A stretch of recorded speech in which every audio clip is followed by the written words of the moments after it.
We are in the west side of Central Park. I think I've been to like Statue of Liberty like once in my entire life.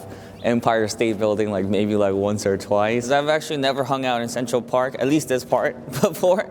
People don't really go to the places that they're like right next to.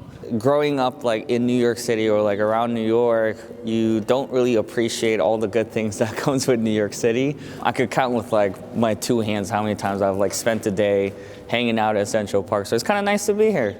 It's a good time of the day, the sun's setting. Born in South Korea. Mom had moved to Hong Kong. Dad came to New York to study. By the time I was like 4 or 5 years old, I came to join my dad. We decided to move to the suburbs in New Jersey, so across the river. Even after my dad got remarried, I was the oldest, and I just kind of got in the habit of just doing things on my own. Played sports growing up, like football, basketball, track. I had a lot of encouragement from my dad to go into like either become a doctor or a lawyer. I spent 2 years at University of Illinois studying electrical and computer engineering. After 2 years, I decided engineering really wasn't my niche. I transferred to Rutgers Business School. I was looking for internships over the summer. Fortunately, I had a friend that was working in our industry, so I was personally recruited for like an 8-9 week program. I got to meet all these different managers, not just from New York, but like all over the world. When I first started, my leaders would be like, hey, Andy, you gotta ask questions, you gotta, ask people for help. That was just like way out of my comfort zone.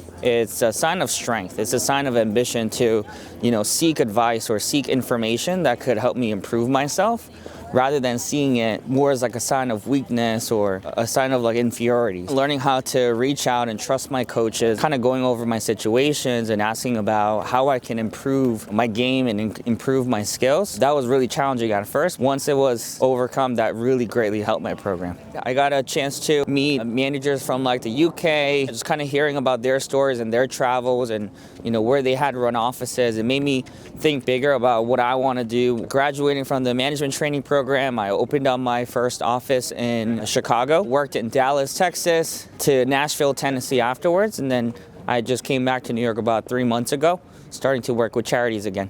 I would be, hanging out with my friends that I haven't seen in a while, or, visiting my parents and just kind of having conversations and hearing feedback from them about, wow, like, you've changed so much. The way that you carry yourself, the way that you're able to hold up conversations, being able to express your own thoughts or kind of put things into words. That was really rewarding, just kind of see my communication skills grow. I thought that would be like a superpower where you were kind of like born with those skills. Now being able to kind of learn that skill and be able to do it for myself, that's been a really rewarding feeling. After I got to leadership phase, something that was really rewarding for me was being in a position where I can help other people grow too. So somebody kind of came along and they didn't have the right skill sets or the right experience to kind of help them perform, but being able to grow throughout our training program and helping them grow, that's just been super rewarding. Something that I really cherish the most at this point is just the relationships that I've built with the people in the business. Seeing them grow,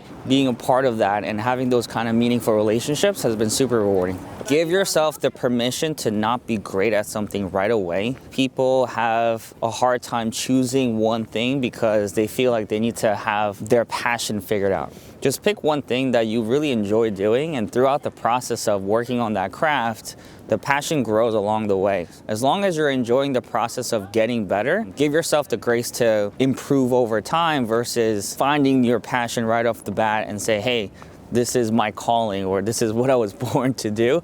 I don't think that really exists for many people. Just pick a direction and get after it and let passion grow along the way. Early on, when people would ask, like, what are your big goals and dreams? I want an international record label. I want to work with some of the largest, biggest artists all around the world and share and create, distribute music that I really love and enjoy. One of these leaders comes up to me, his eyes widened, and he was like, bro, that's awesome. And he kind of like gave me like a big high five, and I was like, oh, great. Like, I guess like this is that kind of place where I could just like say anything that I want to accomplish. I don't really have like a roadmap, or I don't even know if that's the destination I want to go anymore. And I was a little bit frustrated because we always talk about always knowing your why, knowing where you want to go and what's your destination.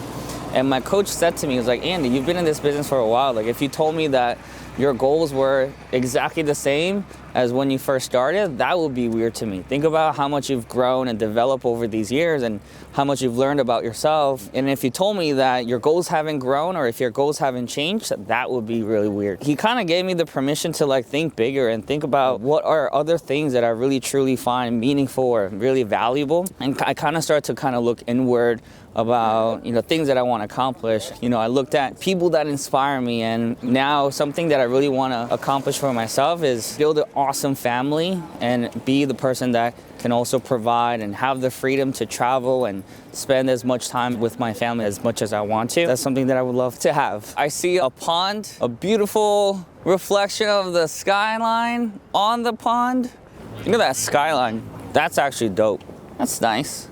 This is very scenic, especially with the sunset. Just being able to say it out loud and commit to it, even if you don't know whether you'll attain it or not, the process of finding out can be one of the most rewarding journeys in life. You get to learn more about yourself than any time before of somebody that's not putting themselves out there. You gain experiences in life you otherwise would never get by putting yourself out and giving it a try. So have the courage to commit. Don't be afraid to talk about your goals and say, this is what I want, and getting after it.